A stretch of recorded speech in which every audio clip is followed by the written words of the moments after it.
Hi there. If you're watching this video, it's because you've been sent a request for quote from someone using BuildExact. In this video, I'll walk you through how to view and reply to that request, what the different statuses mean, and how to make changes.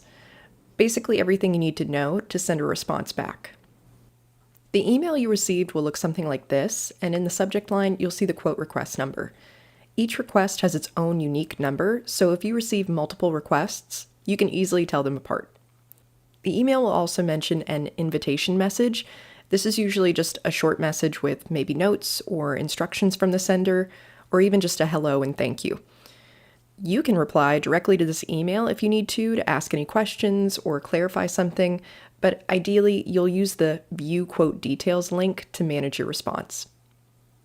When you click it, the request will open up, and you'll see information like the job site address, the deadline date of when the sender needs a response for this quote, and the sender's contact information if you do need to reach out. Scrolling down, you'll find the scope of the work, and in this example, it's asking for a framing quote, and usually the sender will include more details or context for the work. Below that, you'll see any files the sender included, such as plans, takeoff measurements, or other relevant documents that help you give them a proper quote. At this point, review everything and decide how you'd like to respond. At the bottom, you'll see three options. Yes, meaning you're ready to provide a price. Yes, but later, which is useful if you're on site and just need a reminder to come back to provide a price later. Or no, you're not interested in giving a quote.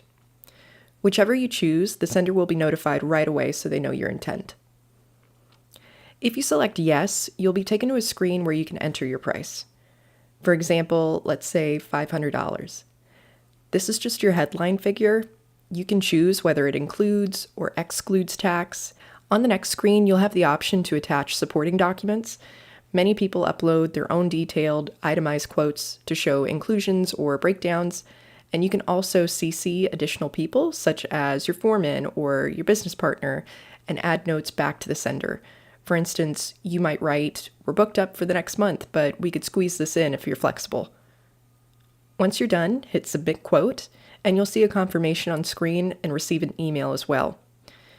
If you realize you made a mistake after submitting, maybe you forgot to include something else in the cost, or the amount should have been $600 instead of $500, you can use the Reopen button. This lets you update your quote without having to call the sender. Just make your edits and resubmit. Keep in mind, you can only reopen and resubmit until one of these three things happens. Either the sender selects a winning quote and adds it to their estimate, 2, the sender manually closes the request, or 3, the deadline passes. If you do need more time, you can request an extension on the deadline. And that's it. That's the full process for replying to a BuildExact quote request. If you have further questions, feel free to reach out to the person who sent this to you. They should be able to guide you. Thanks so much and have a great day.